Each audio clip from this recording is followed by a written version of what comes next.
Meet Tanwa Singh, a seasoned running enthusiast who takes in about 50 races a year. No mean feat for a recreational athlete who counts running as a mere hobby. What separates Wa Singh from other runners is that he prefers to do his running barefoot. Having run without shoes for the past decade, the Kuantan-based engineer by trade has managed to complete an incredible 29 marathons, clocking in at 3 hours 33 minutes and several other races, all in his bare soles. There are few advantages I noticed. One thing, I don't have to carry my shoe. Okay, to all sort of places, because you run outstation and you run overseas, you don't have to put on, to carry the shoes along. There's to take a lot of space and you put other things. And the other thing that I don't have to sort out what sort of shoe I want to buy. There are so many brands, and a lot of people will say, oh, because of you have a wider feet, you got to buy this wider kind of running shoes and things like that. Even though I try that, nothing works as what I want. So I did try, but I find that running barefoot is still the best way. Maybe suits me. I find it. But as anyone that has tried to run barefoot will testify, speed is something that one has to sacrifice for safety. You talk about running barefoot without injuries, it's not true. Most common injuries becomes about is, especially when you begin to start to run barefoot, where your sole is not been really hardened yet or seasoned yet, you will tend to get little pebbles, those stones, there's a bit sharp, they get into the skin. That cause a bit of discomfort. But you tend to run finish, then only you discover it.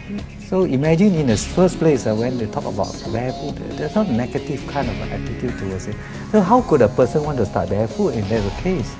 For recreational runners like John and James Wong, barefoot running, or at least running with the latest lightweight minimalist footwear, seem interesting enough to try after having read all the research about its advantages in terms of injury prevention. For me, it's purely by accident, because when I trained we trained for our first marathon last year for the Penang Bridge Marathon. I kind of got in a pickle where I injured my right knee, so I was running on normal Nike shoes. So I was like, it's from there that I thought of running barefoot. No, barefoot wasn't one of the solutions actually. I was thinking what made my leg hurt so much, and I did a bit of research. I went to the sports doctor, lay off for a couple of weeks in a 16-week program to the marathon, and then kind of stumbled upon barefoot. Found a lot of people had the same problem as I did. Once they started barefoot, what happened is the injury miraculously disappeared. Well, partly I've got John to thank for it, for getting me into barefoot running, but I think the objective was pretty much different between him and myself. For him, it was more like an injury. For me, it was something that I wanted to try out. I thought it was an interesting thing because the most natural form of a human running is barefoot, right? And ever since before the creation of shoes, they have been running barefoot. So I'm actually training for a few more marathons. And I've been hearing from feedback and some literature that going barefoot actually helps strengthen your feet. So I'm not a full-time barefoot runner, so I alternate. So that's partly the reason why I'm doing barefoot. Like John and James Wong, Su Mei To embraced the art of running barefoot after tiring of suffering yet another ankle sprain or foot injury.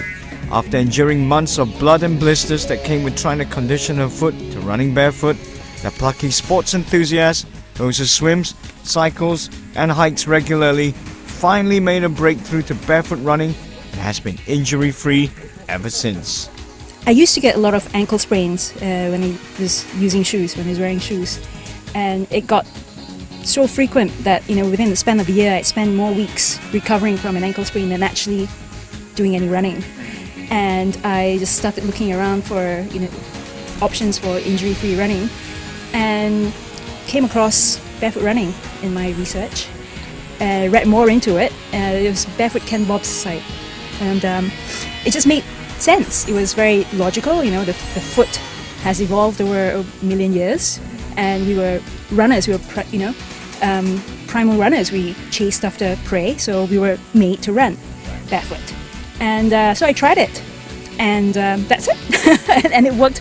It took a long time to transition, but it was much better, you know, to be able to go out and run, whether it's just for 1 or 2 kilometers barefoot at first. It was much better than, you know, being injured all the time, right? So give me a bit of a time. Barefoot running, albeit after a painful transition, has enabled Sumei to rediscover the pure joy of running with no injuries to speak of. Yes, there was pain in the first, first couple of months, I'd say, and just running around the block, maybe 200 meters, 300 meters, you go, shit, that's, can I say that? You know, enough is enough. And I get blisters after that 200 meters or whatever. So this was, you know, like, you know, for a couple of weeks or for, I forget now, a couple of months, and then you're slowly increasing it. It's basically finding the correct form of running where you're not, you know, where your foot's contact with the ground is just basically up, down, just touching, and not any sort of friction.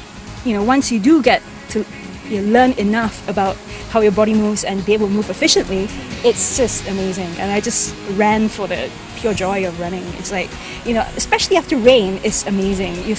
You're looking for the puddles, right? You know, whereas when you're wearing shoes, you're like, oh, I don't want to get my shoes wet because it's a horrible feeling running in wet shoes. Yeah. So yeah, you're just like, you know, aiming for the puddles and you're running in the grass, and the feeling is just, yeah, it's just pure joy lah. With more and more people taking to running barefoot recreationally, barefoot running has been the talk of the running industry. But barefoot running is not some newfangled movement. Humans have been actually running barefoot or with basic sandals for protection for years. And who can forget barefoot idols like Zola Bud Peters from South Africa and Adibi Bikila from Ethiopia, who blazed the Olympic glory minus shoes. 13 years ago, American barefoot advocate Ken Bob Saxton, aka Barefoot Ken Bob, set up his popular running website runningbarefoot.org and a forum in 2001 to discuss and promote the movement. To date, he has almost 2,000 members, all strictly barefoot runners.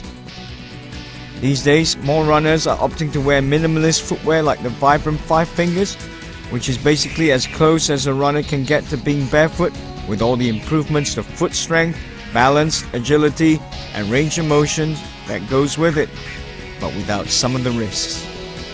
But before we ditch our shoes and hit the road, experts warn that most arguments promoting barefoot running tend to generalize too much. Kuala Lumpur-based podiatrist Mark Reinaker of South Africa says that barefoot running is something that doctors have always recognized as a technique used to strengthen the foot, as well as the technique used by runners as part of their training process. I feel that it is wrong to generalize and say barefoot running is good, everyone will run barefoot. Because I can tell you that 80% of the people you're going to say that to will hate you for telling them that, because it's going to hurt.